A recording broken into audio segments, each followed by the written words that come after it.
Hey, great day, guys. Thank you so much for coming in to this week's Tuesday Tune In. I am so happy and excited. And I've been telling everybody about the fact that I have Gary Pickering on the line. If you guys don't know Gary, for one, well, first of all, I know Gary personally because we used to work together at previous law firm. Actually, my first, because you all know I had background in foreclosure.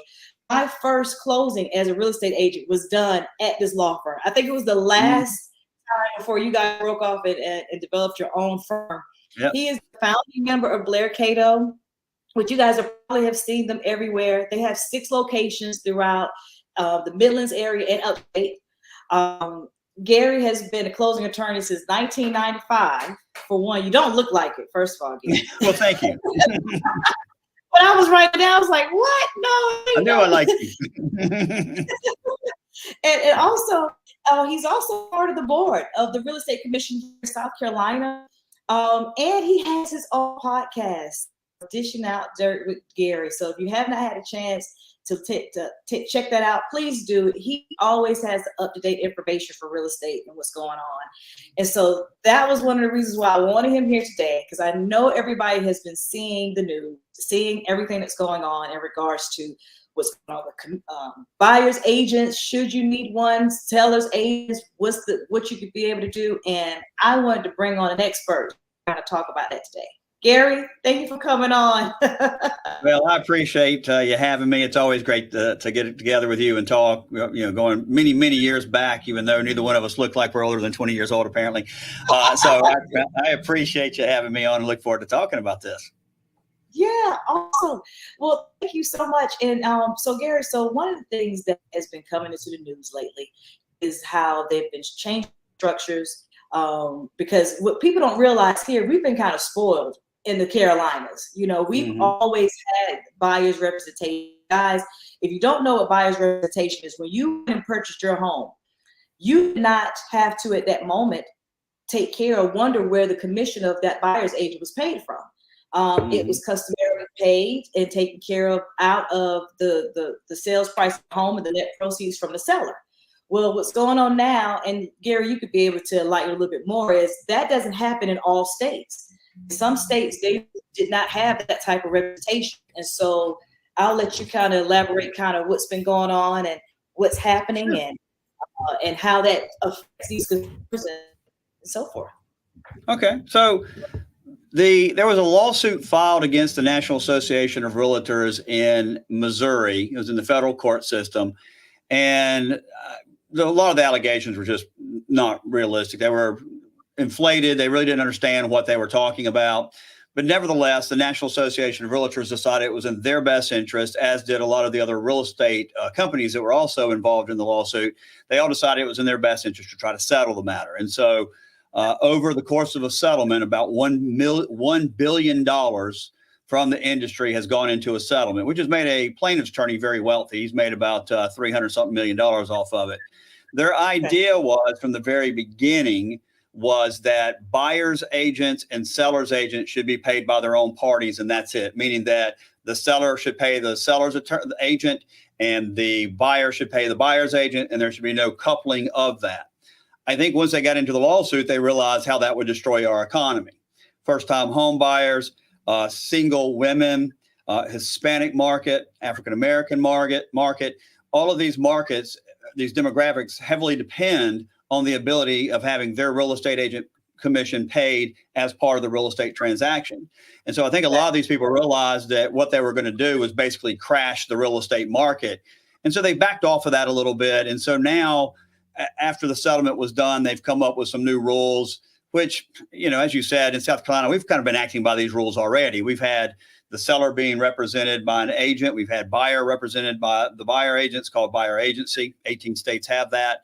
But what they're looking at now is more about a disclosure issue. They want it to be said in the documents that real estate commissions are not set by law, that they're negotiated between the real estate brokerage company and the consumer, and the seller has the right to decide whether they want to pay as part of the transaction the buyer agent side. So a lot of sellers are like, well, I'm not going to pay the buyer side. I'm just not going to do it. Well, that's just not very smart. I've been saying this all over town. No before saying no. And what I'm getting at is, why don't you know what the deal is before you say no? In real estate, as you know, as one of the top agents in our market, the best way to sell the property is to cast the widest net, right? And the best way to cast the widest net is to be in a position where every single buyer would have the opportunity to buy my house. If I'm not going to pay any buyer side commissions, and I'm just adamant I'm not going to do it, well, I know I'm knocking out first-time home buyers. I'm knocking out single women. I'm knocking out a lot of our minorities. And so my market goes from 100% down to about 10%. Well, I'm not going to get as many offers. I'm not going to get the best offers if I knock out 90% of my market.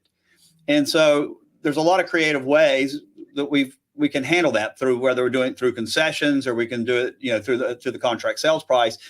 But the bottom line is we need to change our thinking as sellers today and quit worrying about what I get for my sales price or whether I'm paying another agent. As Tom Ferry, who's one of the best minds in all the entire world in real estate, said, are you more worried about what you net or are you more worried about what you're paying your real estate agent?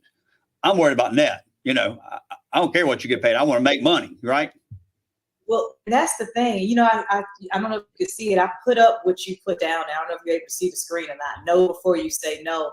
Because, I've had a discussion with sellers, and what I advise them about is the main thing they don't realize is that, hey, if this person doesn't have representation, the lender is only able to give me certain information because all their financial information is protected by RESPA laws. They can't tell me what's going on with that loan. They can't tell me, hey, this is a great candidate. All they can tell me is, hey, I looked at this stuff. They seem to be pre-qualified, and that's it. The buyer's agent is how we're able to communicate what's going on with that loan. And that buyer's agent is telling me, Angelina, I'm needing to have this.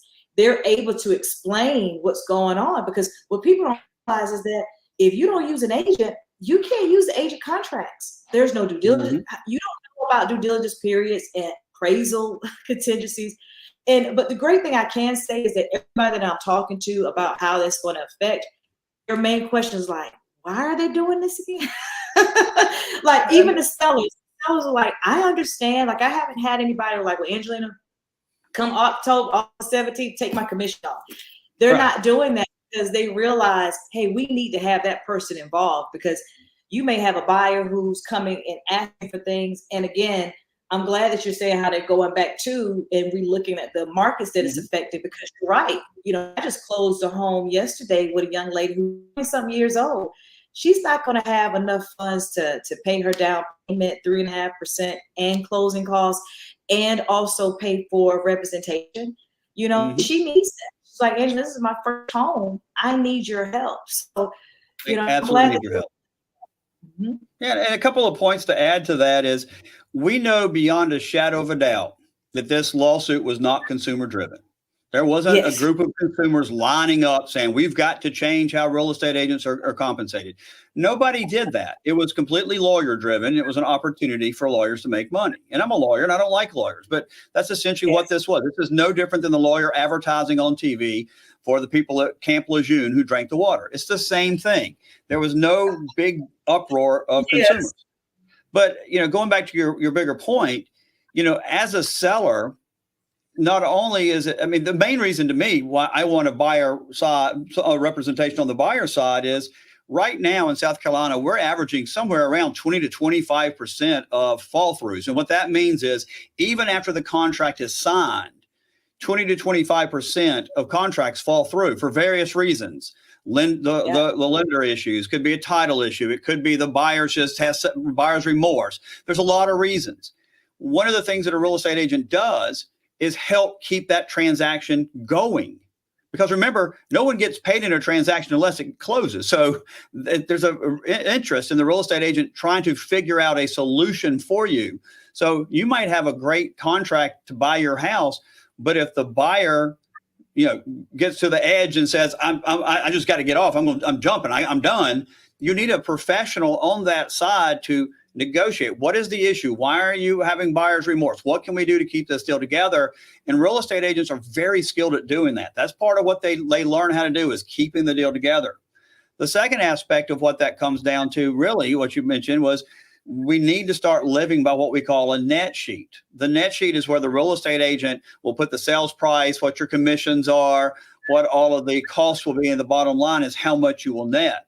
And that's what's more important in this transaction than everything, is what you are going to net, not what your sales price is, not how much concessions you're going to pay, not whether you're paying or not paying the buyer's real estate agent, but the bottom line is how much money you're going to be putting in your pocket. That's really the only thing that matters. And if that number is fine, then that's where we go. You know, like right now, I don't want to sell you my car, but if you offer me $200,000 for it, I'll drive it to your house and wash it and wax it, every week. Because it ain't worth 200 grand. And no, fill it up. Right. Well, you know, one of the things I do, like with my sellers, I always used to anyway. Just give you, in school, I was an accounting major, so I'm all about the bottom line numbers and transparency of them knowing. That's just kind of how my brain functions. And so I will always do even just 3 scenarios, because you just never know appraisals and things of that nature. But I put that area of what they're getting in the green, because everything else is just percentage basis. You know, that's right. Like I said, when it comes to commission, it's a percentage of the sales price. And when you kind of show sellers, and I think this is what helps with agents, when they're showing how much truly that agent is being paid.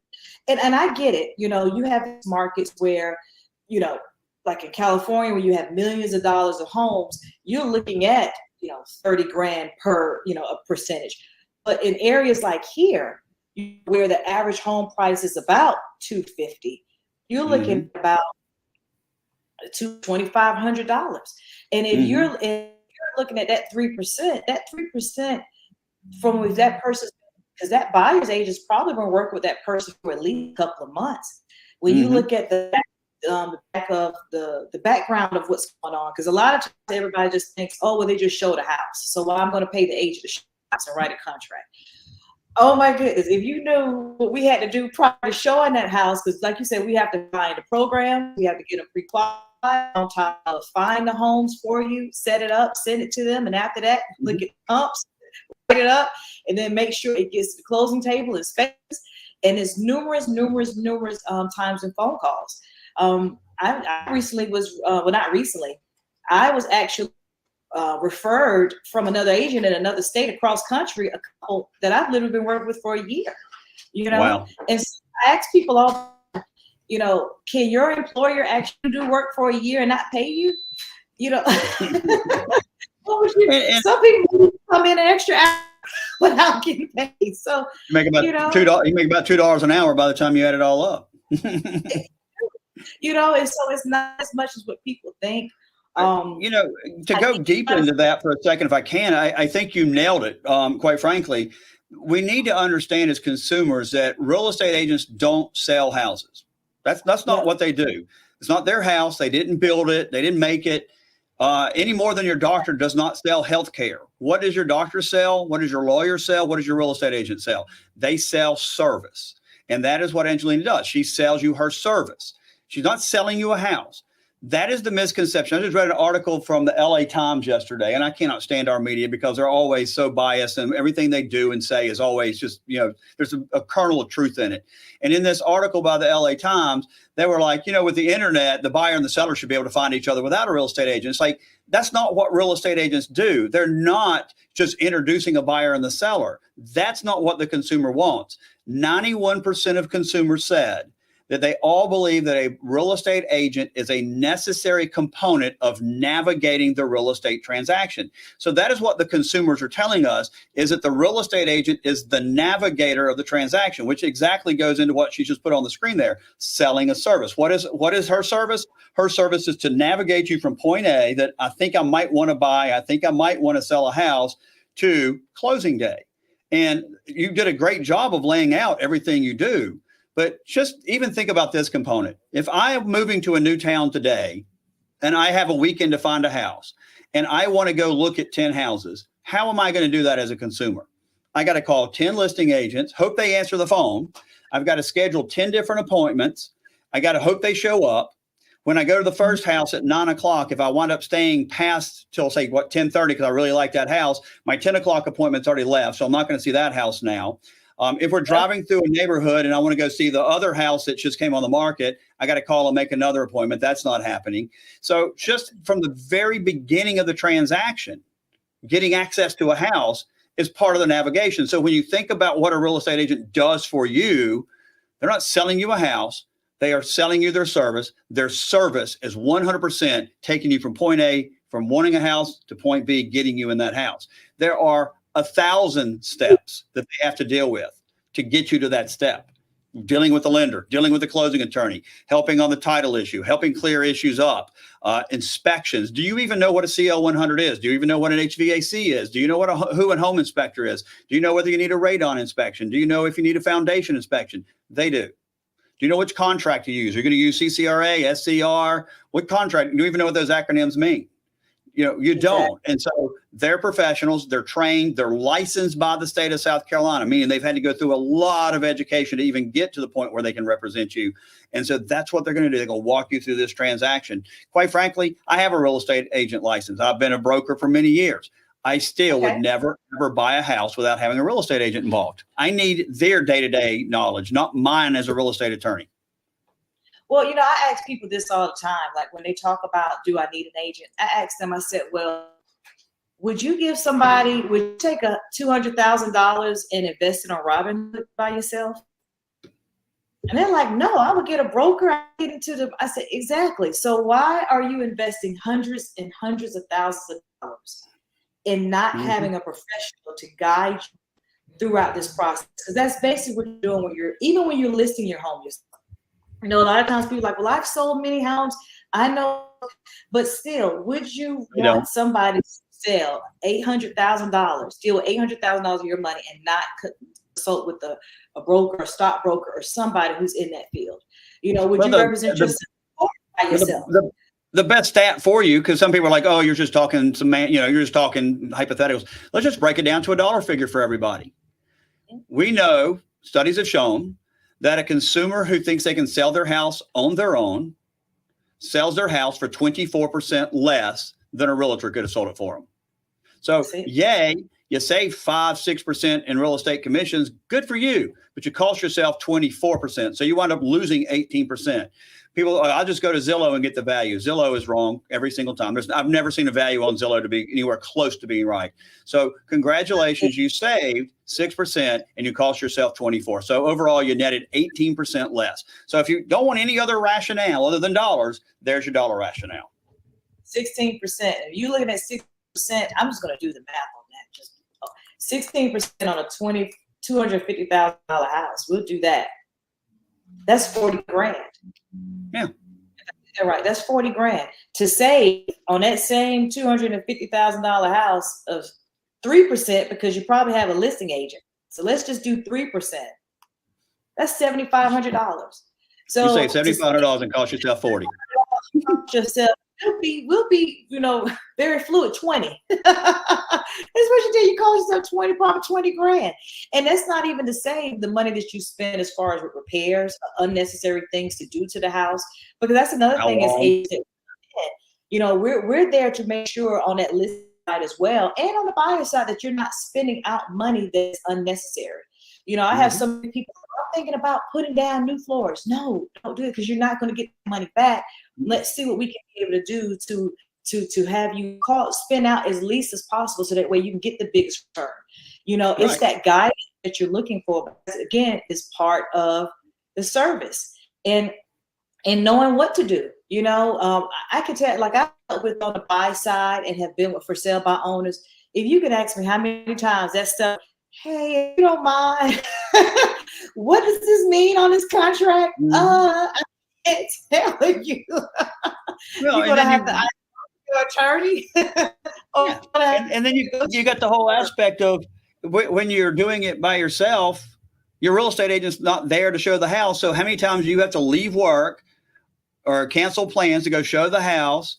And then you got to show up when all the inspections are being done. And just the convenience of it. I just went on a vacation a couple of months ago. I went to South America. I went to Peru. Well, when I showed up at the airport, there was a man holding a sign that said, Mr. Gary.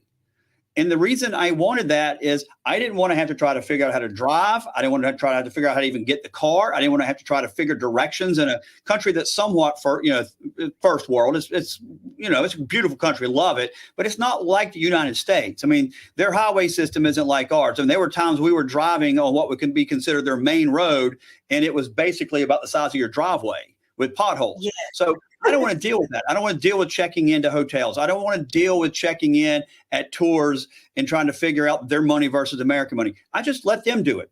And that's kind of what one of the main things is that the consumers are looking for with real estate agents. You're saving money. You're actually getting a better deal. You're helping keep that deal together. You're doing all of that, but you're also just taking all that burden off of me.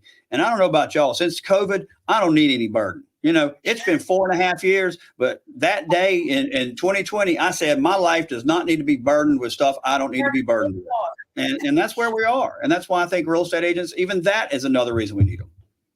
Well, and it's just I don't think people realize until they get into it, what is all needed when it comes to these things. It's so much.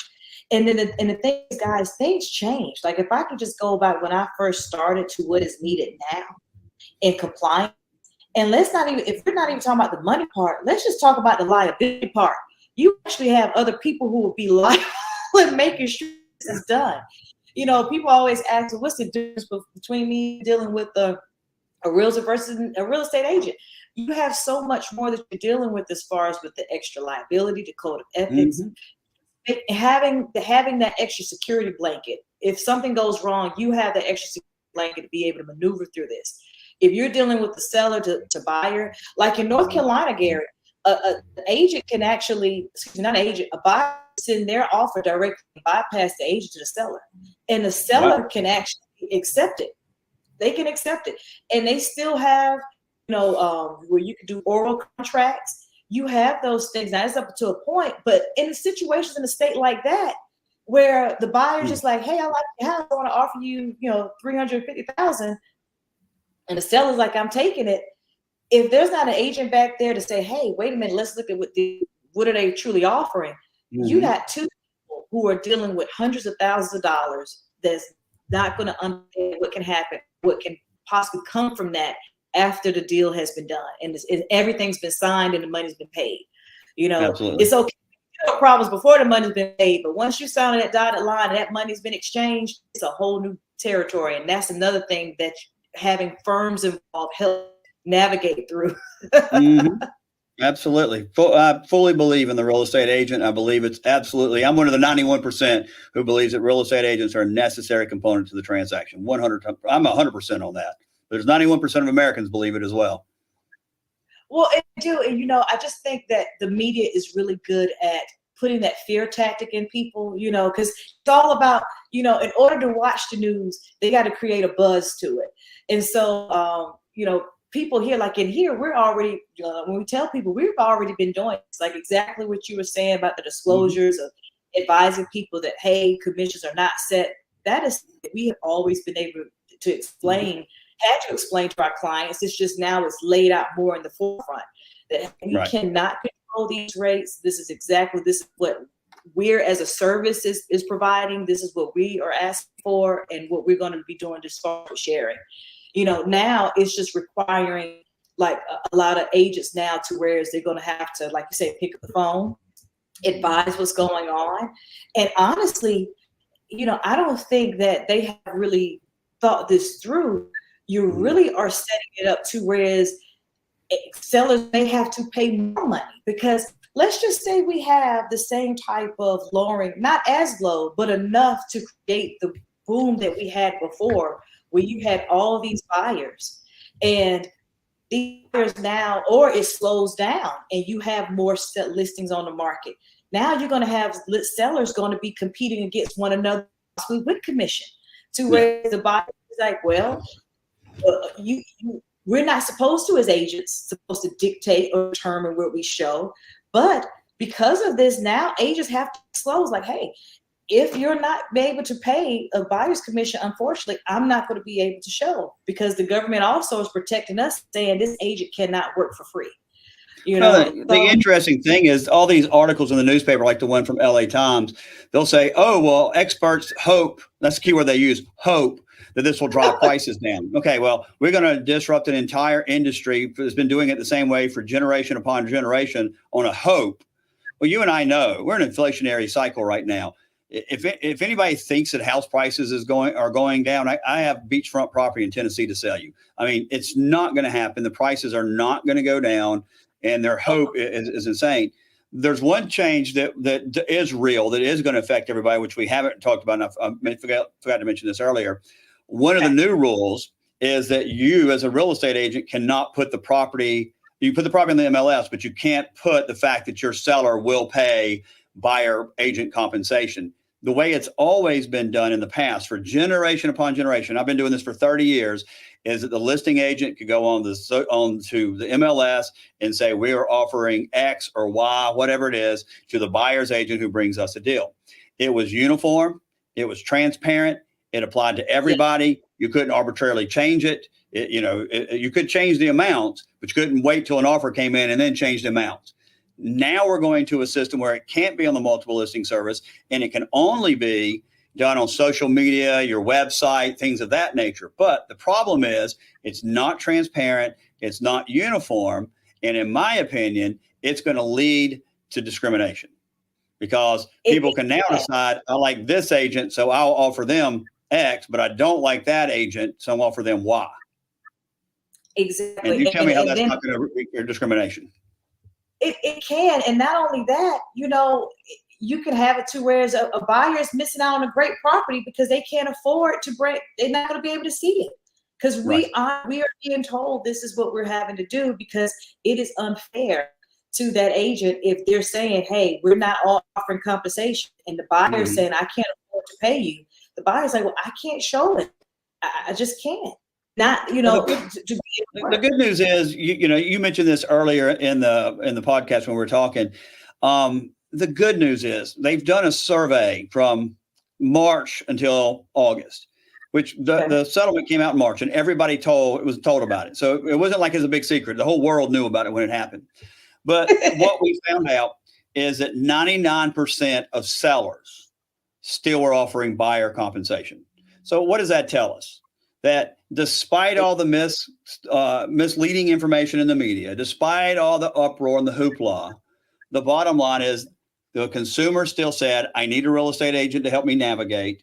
And the seller still said, I am willing and wanting to pay that buyer agent because I recognize at the end of the day, as me as a seller, that's for my benefit. It's going to help me keep my deal together. It's going to allow me to cast the widest net to the most people who can buy my property. And if I have 100 people looking at my property versus 10, I'm going to get more offers. I'm going to get higher offers. And, supply and demand just simply says that if 100 people wants my house versus 2, my house will go for more money. So I think sellers have recognized it. Buyers have recognized it. Nobody's asking for a big change in the industry. My hope for us all here is at the end of the day, it's really no big change. It's all semantics and how we write it up in the document. But my hope is at the end of the day, it stays pretty much the same. And I think that's what'll happen. I was about that. I want to say it was yesterday or either the day before yesterday. I was like, okay, it's just going back to where it's another form that we have to disclose and just make sure. Because you're right, sellers are recognizing that they are going to need that service to assist in the sale, and not only just getting offers, but getting qualified offers. Right. Getting qualified people That's that are coming point. in. That's something else. You open up you open up the floodgates. You can have any and everybody come to your home, but you want to make sure that they're qualified, and that's something that the industry assists. Again, like you said, when they talk about dropping home prices, I'm not going to see a seller who's saying, "Oh, I'm going to take my home price down because I don't have to pay an agent." If their house is worth $600,000, they're going to charge. They're going to want $600,000. $300,000. Keep that 3%. They're not idiots. I've enjoyed this conversation because you've come up with such meaningful, very meaningful examples of what real estate agents do to navigate. I mean, the qualified offers, I never even thought of that, but you're right. If I'm selling the house and I don't have a real estate agent involved, I have no idea who's showing up in my house. Are they showing up in my house because they really want to buy it, or are they casing my house to rip me off? That does happen in the world.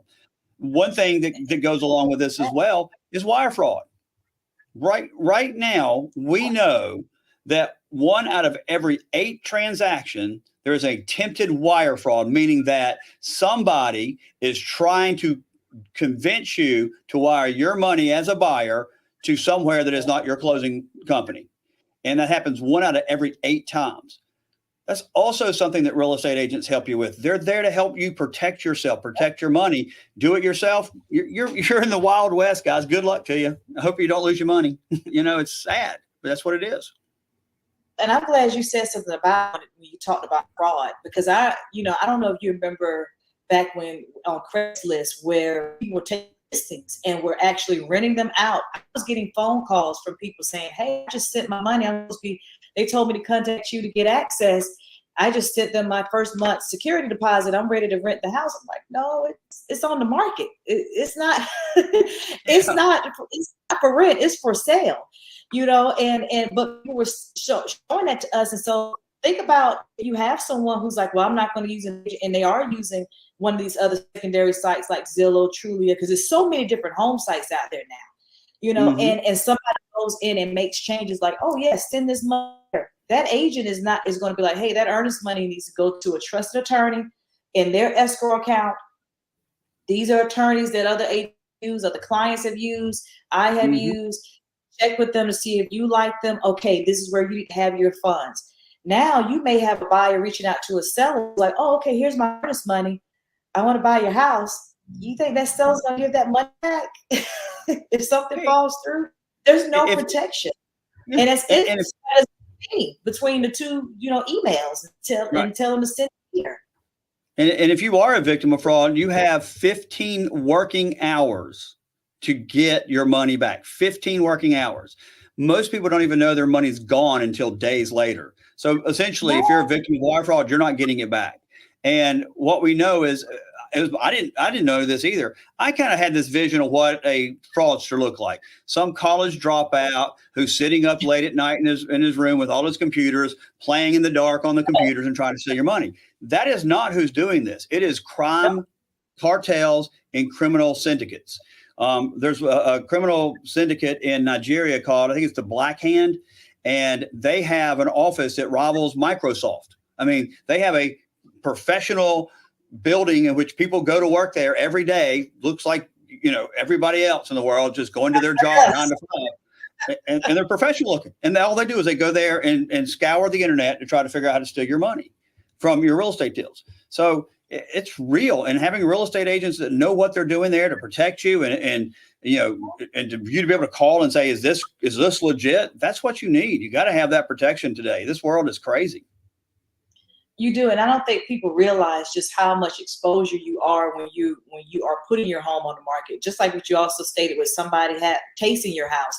We kind of saw a home just recently, and I had to provide a pre-approval letter because it was close up to those numbers in that million. Can you imagine having? And it doesn't matter if you can have a $300,000 home, but if you have valuables in your home, that agent is protecting you because guess what? Have to be there with those clients as we're going through the home. We're making sure that they're not touching anything because we're held liable if something happens. If they run over your mailbox on the way out, guess who's held liable? Happened. You have to not necessarily blame. Please find out what's going on. It's just an extra layer of protection to make sure that your home is not open to so many things. And it's just, I think TV shows also, I don't watch HGTV at all, none of these other shows because they have, it's all about entertainment. And so they've taken away the serious part because nobody wants to hear the legality part of things. They just don't. Even when we go over certain things, they be like, okay, it's just the legal stuff. But you got to go over it. It's all about your protection and your rights.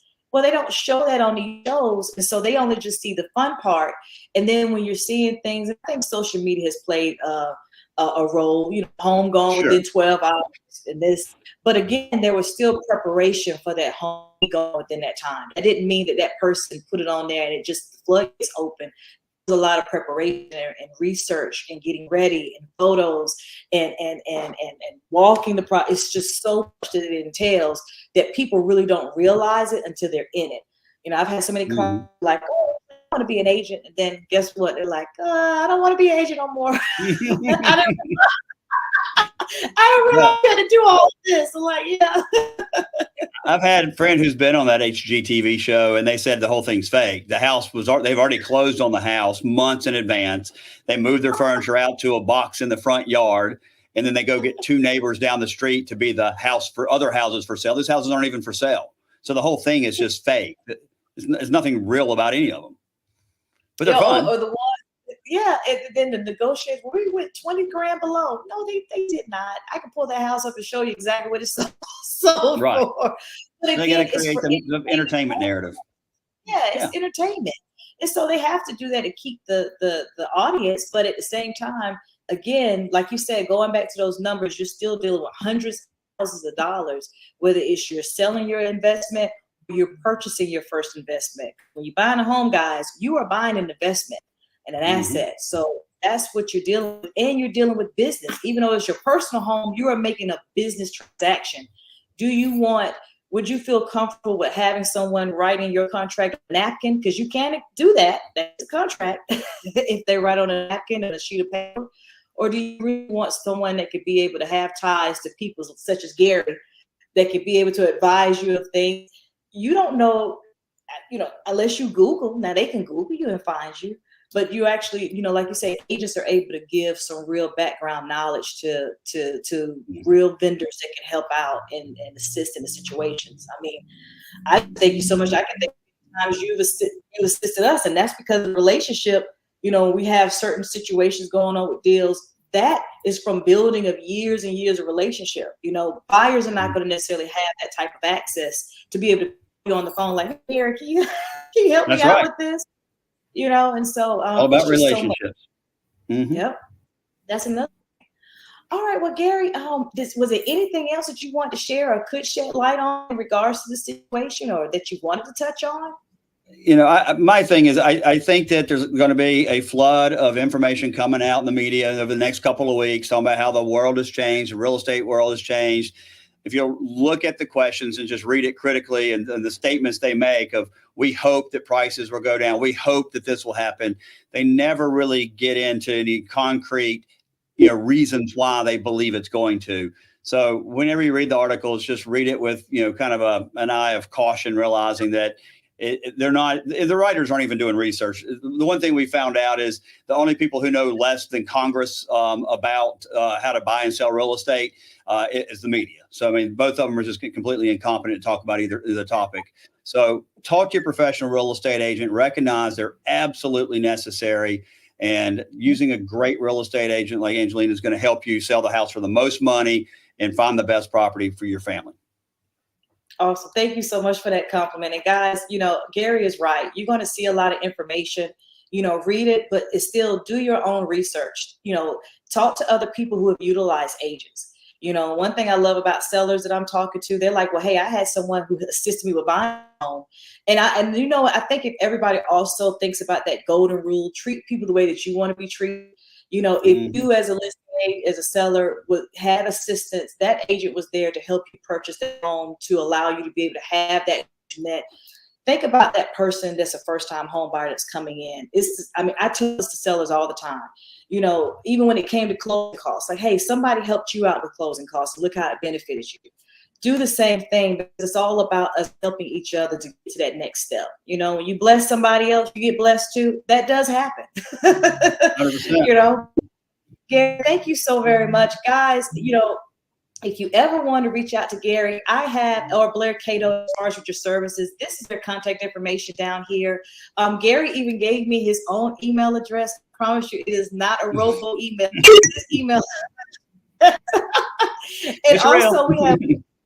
It's real. And also we have the website for Blair Cato. For agents, if you're looking for a great closing attorney, buyers, sellers, great closing attorney to assist you, Gary is one of the best. I have worked with him on numerous deals. Education is there. Like he said, I like working with people who are service minded, just like myself, and that's something that he's been doing. That's has his podcast, but putting the information out, he actually put his efforts and his service in where he would actually believes, you know, from serving on the board to helping homeowners, sellers such as ourselves, and agents as myself. You know, Gary, thank you so very much for coming on. Thank you for having me. To do this. I was so excited. If you could have seen me jumping through, I was so heartbroken, like, I got Gary going on. Minor celebrity creating a minor stir. Well, you know, you are a celebrity. You know, when I sent the email, I was like, I'm going to send this email. He's going to probably respond to me next week. I was like, oh my gosh, it was the next day. Carlos. I was happy to come on. It's a lot of fun to get out and talk about good things in real estate. So I'm happy to do it anytime. Well, again, you have an open invitation whenever you want to come on Tuesday. Tune in. I thank you so much, guys. Again, his contact information is here. Should you have any other questions or would like to see any more topics with Gary, look at his Dishin Dirt with Gary. He has a lot of information he's going on along with the updates of what's going on with the suit. That way you can get, when he said research, that's this way. That's where you can be able to get that research in, okay, of some good information. Gary, thank you again as well. And guys, tune in next week for a great tune in. And if you have questions that you want to find out more about this topic, hey, you can reach out to us in regard. So, okay. All right. Have a great one. Thank you, Gary. Thank you. Thank you.